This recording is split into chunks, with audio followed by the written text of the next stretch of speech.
Hey everybody, welcome back. Today I'm going to be reviewing the latest release from the Neal Morse band, Innocence and Danger, which officially was released today. And this is I guess this is their fourth release as the Neal Morse band.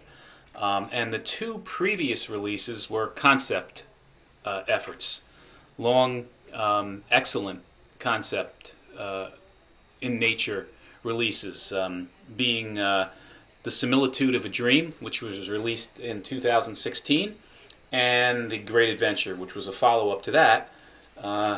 It started where that left off, actually, and that took place in 2019. So this is their latest release, Innocence and Danger, and like their debut effort, which was The Grand Experiment, this is a series of unrelated songs, and although it is not a concept release, it is an excellent release. In my opinion, it's their strongest release to date in terms of everybody in the band contributing. Now, you may make a case that The Similitude of a Dream might be their best released in terms of complexity, prog, musicianship, whatever. And it is in fact a very, very strong release from the Neal Morse band. But this latest one is really, really refreshing in that all the members of the band you have, and first of all, let's go back to who's in the band for those that might not be familiar, but you have Randy George, who's a multi-instrumentalist, probably most known in the prog world for being in a group called Agilon, where he played everything from the bass to the guitar to keyboards, wrote a lot of the music.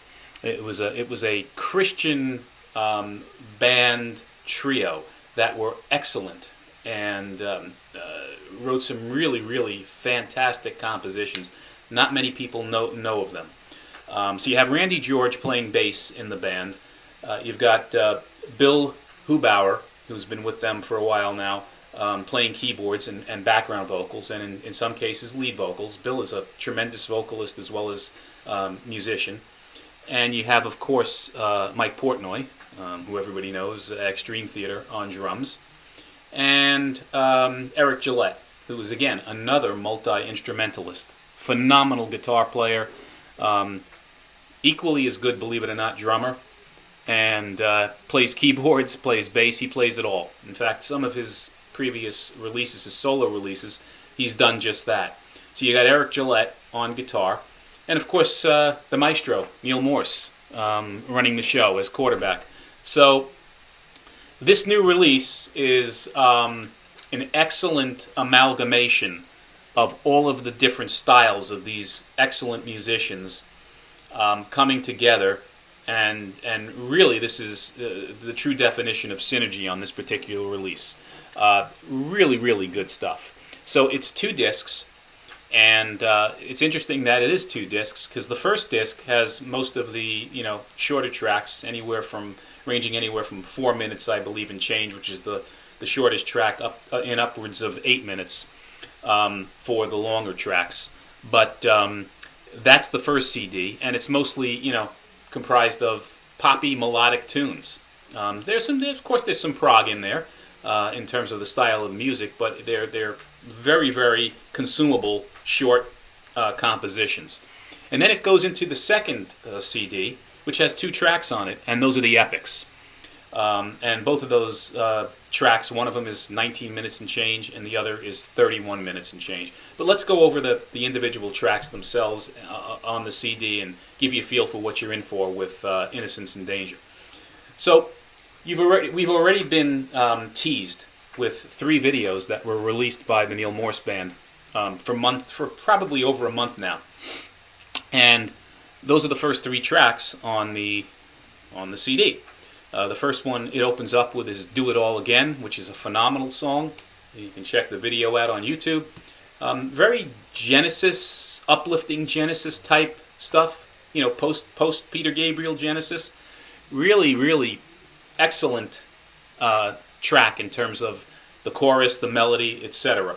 And of course the playing on it. And then it goes into "Bird on a Wire." "Bird on a Wire" is a little bit more is a little heavier, I think, in nature, a little bit maybe more proggier in nature, but excellent just the same. And again, there's a video for that as well. That's on YouTube. And the third single that came out was Your Place in the Sun, another video that's out there on that one. And that's just, in my opinion, probably one of the stronger tracks on this CD. It's just a phenomenal melody that I personally can't get out of my head when I listen to it. Really uplifting, really melodic, great vocals from everybody. And again, on the first three tracks, all of the vocalists in the band, you've got Neal, obviously, you've got Eric, you've got Bill, and you've got Portnoy even, in some small doses, chiming in on the vocals, and the vocals shifting from one singer to the next.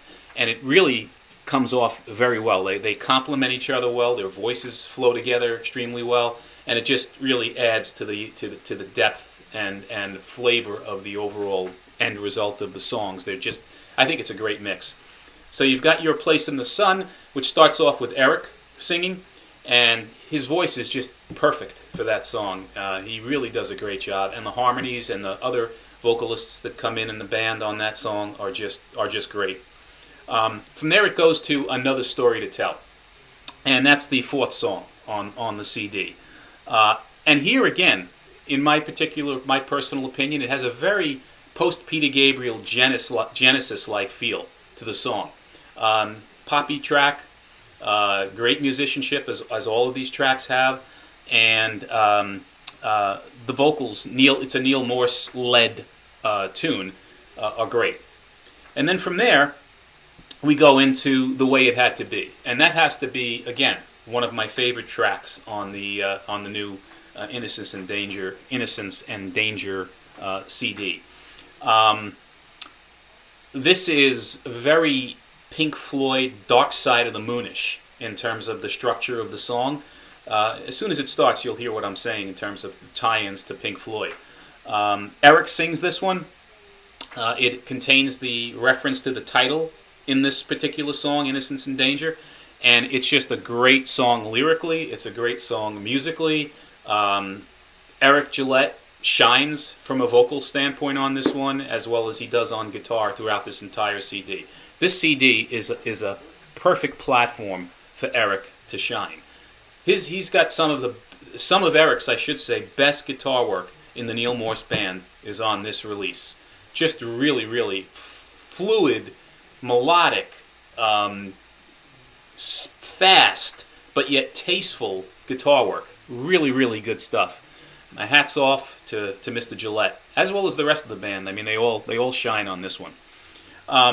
From here, we go into a song called Emergence, which is a departure now. We go into an instrumental, and it's acoustic, all acoustic. I believe it's Neal's acoustic guitar on this one. And he plays a phenomenal acoustic guitar, as we all know from his days in Spock's Beard. But it's an interesting piece. It's a short little 3-minute and 12-second piece that now bleeds into the cut called Not Afraid Part 1. And this is just a great track. Another great track.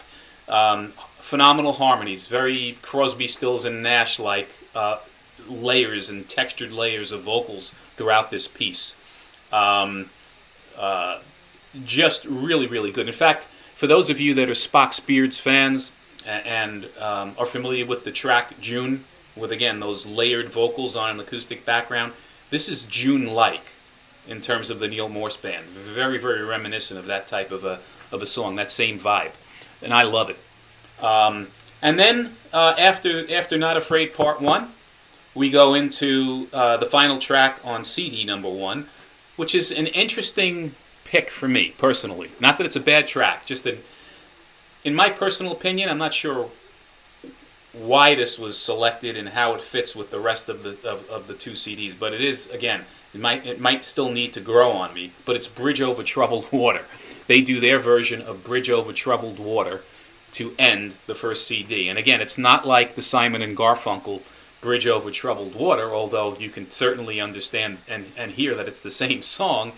It starts off with Neal's keyboards for several minutes, and it's very reminiscent of Genesis's Firth of Fifth. that same vibe and that same feel. So picture Firth of Fifth mixed with Bridge Over Troubled Waters, and you've got this cut. Because for the first couple of minutes of it, you're hearing this Genesis-like keyboard that Neal's playing throughout the piece, and then it goes into Bridge Over Troubled Water in a different obvious arrangement, but it is interesting. And Eric Gillette's guitar work on this track, especially as we get from the middle of the piece towards the end, is just breathtaking. Breathtaking guitar solos from Eric on this version of Bridge Over Troubled Water. So that wraps up CD number 1. Now we're on to CD number 2, where, again, similar to Neal's solo efforts and Spock's Beard, you got to have epics, right? Where would we be without songs that are in excess of or approaching 20 minutes and beyond a half an hour? If those were excluded on a Neal Morse effort. So we have those on CD2. CD2, again, has 2 tracks on it. The first track is Not Afraid Part 2. Very, very slight connection to Not Afraid Part 1. The theme and some of it, if you listen very carefully, you can hear in Not Afraid Part 2. But it's a completely different vibe and a completely different listening experience. It's a really interesting track. It has Styx overtones, in my opinion, that you'll definitely pick up on. Eric, Gillette's guitar work is brilliant on this track from the beginning to the end. It's just loaded with wonderful guitar solos from Eric Gillette. Very well done song. It clocks in at about 19 minutes and 32 seconds. And there's also a nice, as Neal does on most of his epics, reoccurring theme melody throughout this piece. That's interesting. And then we end with Beyond the Years, and that's 31 minutes and 22 seconds. And again, reoccurring themes on this one that come in and out on the track. Bill Eubauer sings on this, and his voice is perfect for this particular song, as well as Eric comes in as well on this. So it's an interesting release in that it's not the Neal Morse show on this one, and I think it was deliberately done that way on Innocence and Danger. This is truly a team effort where all of them have their own creative ideas, their own ideas for melodies and lines, passages and music lines and arrangements within these songs. You can certainly hear Gillette's influence on this. You can certainly hear Eubauer's now that you get to know him. You can certainly hear Randy's influence on here. And again, it's full of Randy, his brilliant bass lines all throughout this release. It's truly a phenomenal effort. Again, in my opinion, just from a pure ease of listening, melodies that last in your head type of a situation, I view this as their best release to date. Now again, it can be argued that Similitude of a Dream, from an overall artistry standpoint, musicianship standpoint, arrangement standpoint, whatever you want to call it, is their best release as a band, and again, that can be debatable. But I'm putting this right up there with that in a different sense, in that it's not a concept, it's easily digestible, songs are shorter in nature with the exception of the 2 epics on the second CD, but these are all great songs. I cannot name a bad track on this entire release. If you want to include the last 2 songs on CD2, you've got 10 distinctly different tracks on here. So it's a little over an hour and a half's worth of music. I believe it's an hour and 40 minutes for both CDs. Well worth your time and attention. So that's my review. I would love to hear your thoughts and ideas on Innocence and Danger below, if you agree, disagree with my assessment. And again, listen to it, guys. Give it time. With Neal Morse, sometimes it takes more than once or twice to understand the beauty of what this guy and the rest of his band is doing. This is not atypical, it's the same thing. You probably have to give this the right amount of time. I've listened to it several times already, but I love it and highly recommend it. And again, any questions you have or love to hear your thoughts, put them below. And until the next time, guys, as always, be well and stay safe. Take care.